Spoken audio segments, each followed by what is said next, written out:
Once you have the position number and an up-to-date and evaluated job description and person specification, then you need to complete the Right to Recruit form within the ERP.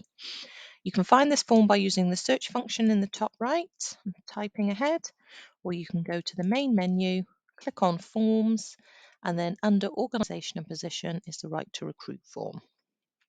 You must have the job description and person specification ready, because without these, you will not be able to proceed with your campaign. They must be attached to this form once it is submitted.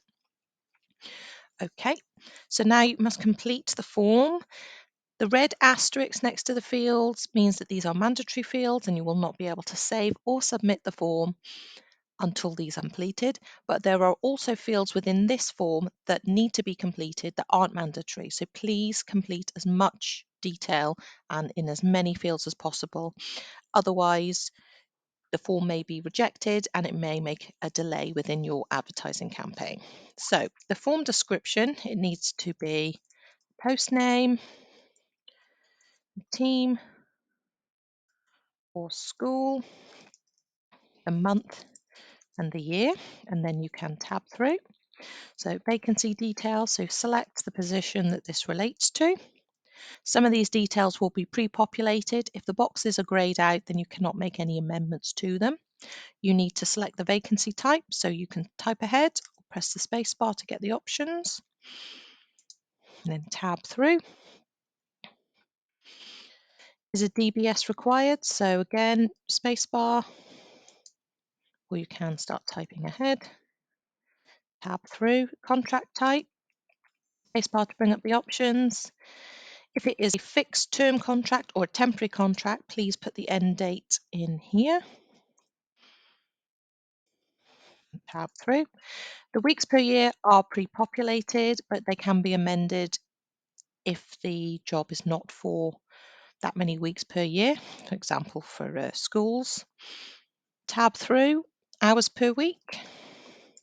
Tab across. Then add the name of the hiring manager.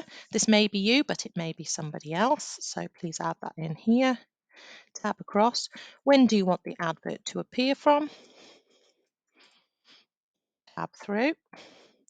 How many vacancies is this for? Is this going to be just one vacancy, two, etc.? Please put the number in here, but one is pre-populated already. Tab through. The required start date needs to go in here. Then the closing date for the advertisement.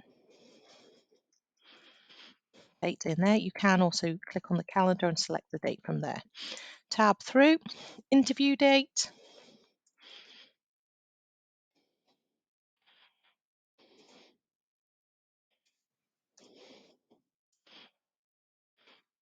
And then here you've got some text boxes that need completing. Some have got the mandatory asterisks, some have not, but please complete them all with as much detail as possible.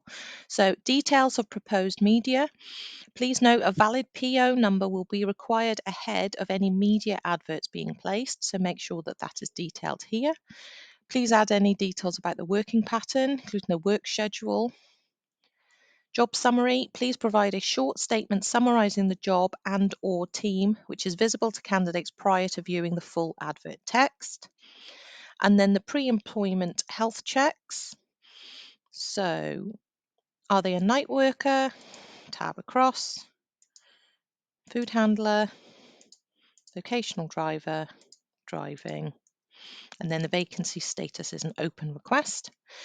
So, is the position vacant? That's either yes or no. If it is a non-vacant position, then approval can be delayed where the position being recruited into is not currently vacant. So please add further information here for recruiting purposes. For example, the current person in the position is leaving. Additional vacancy details. These are pre-populated and cannot be changed. So post-employment risks.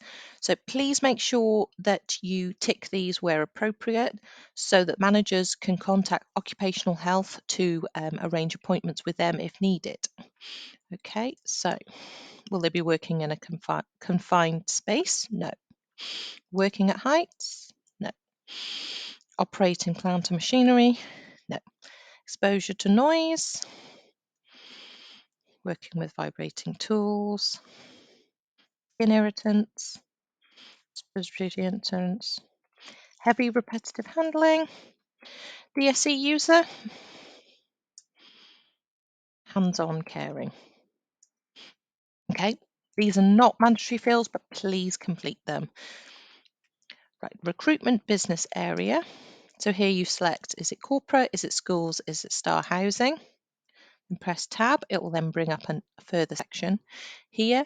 So you must complete these. So please provide evidence to demonstrate that you've considered alternatives to recruitment, holding the position vacant, closing the post, filling the position on a temporary basis, and reviewing in 6, 9, 12 months, etc. So please add details of the evidence here. Risk of not filling the vacancy. So please detail here what the potential risks are for this position being empty and why it needs to be filled. Add the detail here. And then if appointing a current member of staff from a casual to a permanent, secondment or temporary non-casual position, please state the name of the employee and reasons to support this appointment. So add these details here under reasons. So attachments. You need to attach the job description and the person specification.